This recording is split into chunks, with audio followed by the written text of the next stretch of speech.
graduation plans, mental health, PSAT prep, and everything in between. School counselors have you covered. Whether you're a student, parent, or fellow educator, you're in the right place if you're here for some guidance.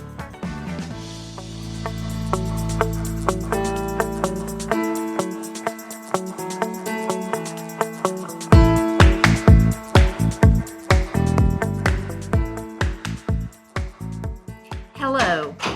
Thank you for joining us for another episode of Here for Some Guidance. We are your hosts, Gayna McNeish from Alston Middle School, Pamela Loggins from Gregg Middle School, and Brittany Adamson from River Oaks Middle School. We are all sixth grade school counselors from Dorchester District 2 in South Carolina.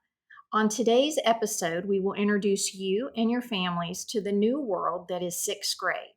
Stay tuned for answers to some of the most asked questions from rising sixth graders and their families, as well as some insight on what to expect as you start middle school.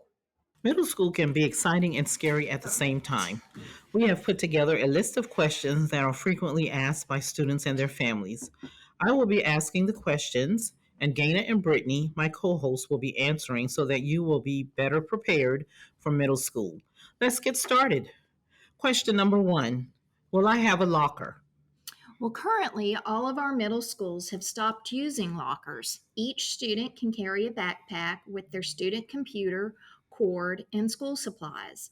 We don't issue textbooks anymore, so a student should not have too much to carry. And that's a good thing because we would spend a lot of time working on those combinations. So this is a good thing. Thank you, Gayna. Question number 2. Where do sixth graders report when they enter the building each morning? This is a really good question. Brittany will answer this for us. So each school might have a different procedure, but for us at River Oaks, the walkers and bus riders enter through the front of the building. If they want breakfast, they go to the cafeteria. If not, they go straight to their homeroom classes. For our car riders, which is located in the back of the school, our 7th and 8th graders enter through the cafeteria, and our 6th graders have a door that's directly on their hallway from the car rider loop. Of course, if they want breakfast, they will have to go to the cafeteria. Moving on to our next question. If I have a concern regarding my child, who should I contact?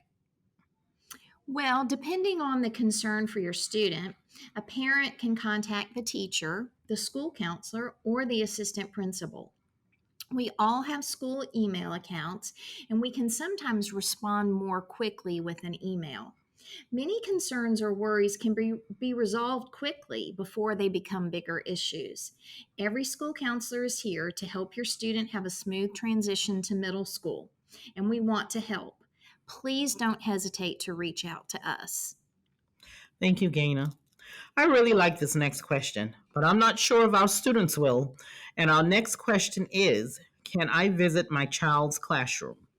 So we don't freely allow anybody in the school building for safety purposes. However, if you are interested in observing your child in their classes, you can contact your grade level administrator to make an appointment to come observe them.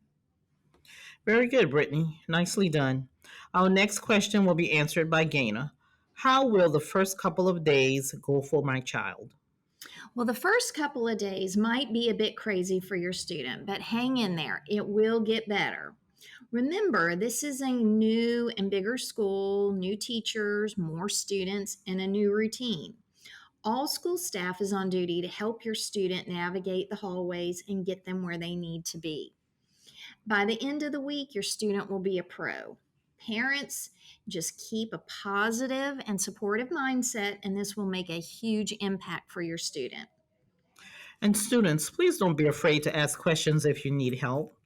Now, our next questions, our parents always have concerns about homework because we don't want our students staying up too late. So how much homework will our students have? So homework often depends on the teacher and the subject. Your homework is usually the classwork that you didn't get to finish in class. And of course, some classes might assign out of class projects, or math might assign some extra practice. Thank you, Brittany. I think this next question is important because a lot of students have cell phones, and we do need to know how to manage that. What is the protocol for my child having and using a cell phone?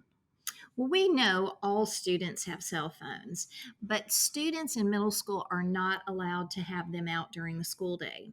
And teachers and administrators will confiscate a cell phone if they see a student using one. And then a parent will have to pick that cell phone up. Therefore, we ask all students that have a cell phone to just power them down and keep them in their book bag till the end of the day. Thank you, Gayna. Our next question is also important because at the beginning of the school year, it's very hectic. There's a lot of students. It's something new. So, how do I find my classes? Of course, that is very chaotic and hectic at the beginning of the school year.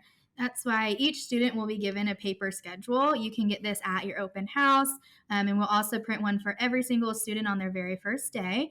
Teachers, counselors, and administrators are also in the hallways to help students find their classes. At each school, the sixth graders are assigned to a specific hallway to help minimize that confusion. Thank you. Speaking of counselors, the next question will give our families a view of the role of a counselor. So, Gayna, tell us, what does our counselor do? Well, school counselors are there to help students and their families. Our main goal is to help students succeed academically. But we also like to meet with students individually. We like to meet with them in small groups, and we also like to come in and teach guidance lessons. We also help students navigate friendships, peer conflict, improving their study habits, and doing some goal setting. But we also want students to know that we can help them if they need school supplies, personal supplies, or maybe just a hug. Thank you, Gayna. Very well said. And our last question, it is important to know, how can we contact our school counselors? Students and families can contact the school counselor by phone or email. Email typically can result in a faster response. Students can ask a teacher to contact the school counselor as well. School counselors are very visible throughout the school, so students are invited to come and ask for an appointment. And that completes our question session.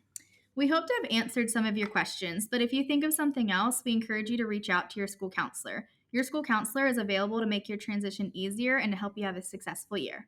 We are Gayna McNeish, Pamela Loggins. and Brittany Adamson from Dorchester District Two. Make sure you tune in for the next episode of Here for Some Guidance, where you will hear real advice from real school counselors. Thank you for tuning in today, And welcome to middle school.